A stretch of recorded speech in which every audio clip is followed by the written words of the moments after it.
Welcome back to the Joy of Nietzsche, where I present fresh, contemplative, but entirely complimentary cerebral cocktails derived from a dash of a truly intoxicating liquor, Nietzschean poetry, that I cut to a consumable proof by watering it down with my own reflections.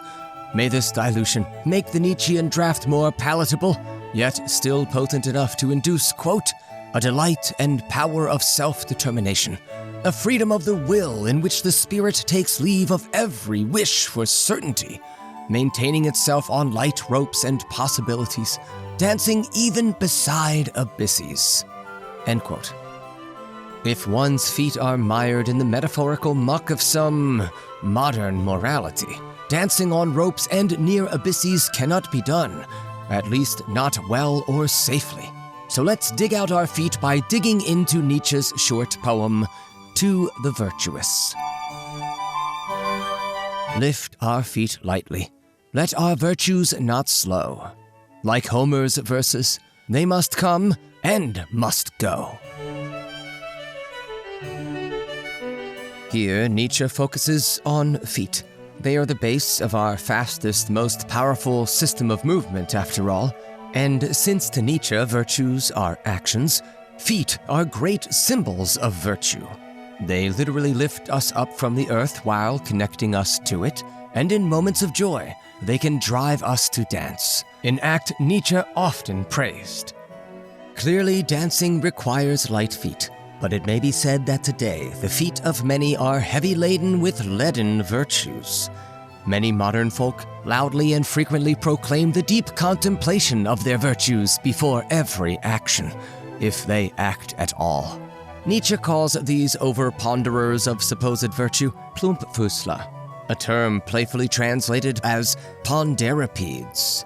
These heavy creatures dominate the social media and modern bureaucratic landscapes, places where ponderipeds spend so much time and effort pondering what they stand for, metaphorically of course, that they never literally stand and do anything. Instead, they signal their virtues in a few hundred characters, or in a good many more words in a new bureaucratic process crafted for their workplaces. In doing so, ponderipeds stop themselves and often enough stop others to ponder over some enormous ethical framework for a justification to act, or to influence action in others. In this ponderous posture, they try to use their thoughts, their heads to move forward instead of their feet.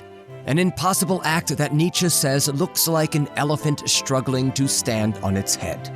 As these elephantal ponderipeds struggle to move headfirst, the heads on which they stand are weighed down from above by all their reasons for all their virtues, all welded together within whatever unwieldy ethical framework they've selected.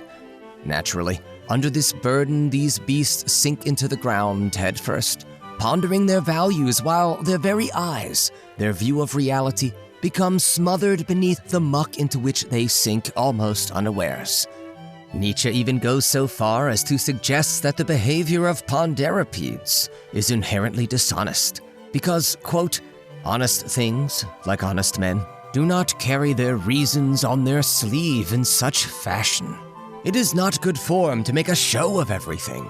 That which needs to be proved cannot be worth much, wherever authority is still considered good form, so that one does not give reasons, but commands. The ponderiped is a sort of clown. People laugh at him. End quote. You see, if virtues are actions, pure and simple, then the excusing of an action by finding a reason to call it virtuous is a sort of lie. In the second line, Nietzsche demonstrates light, unimpeding virtues with Homer. Does this epic writer justify the deeds of his heroes, battles, and what we'd consider today his stories of brutal war crimes? Never.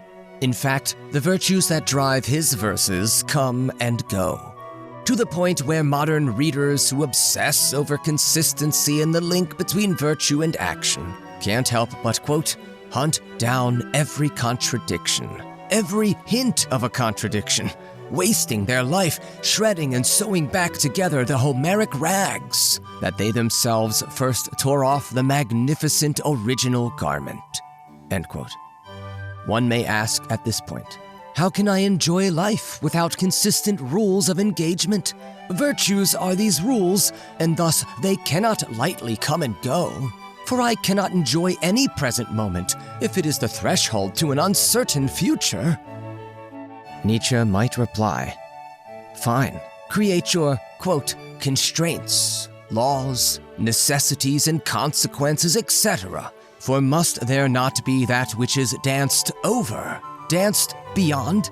Must not, for the sake of the light and the lightest, there exist moles and heavy dwarfs and ponderipeds? End quote.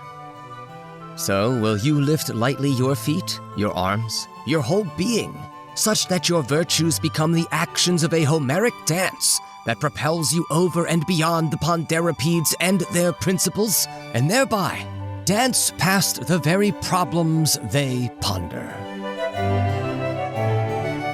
Thanks for watching. If you enjoyed this video, then again, shatter, oh my brethren, the like button, and tatter the maxims of the world maligners in the comment section below.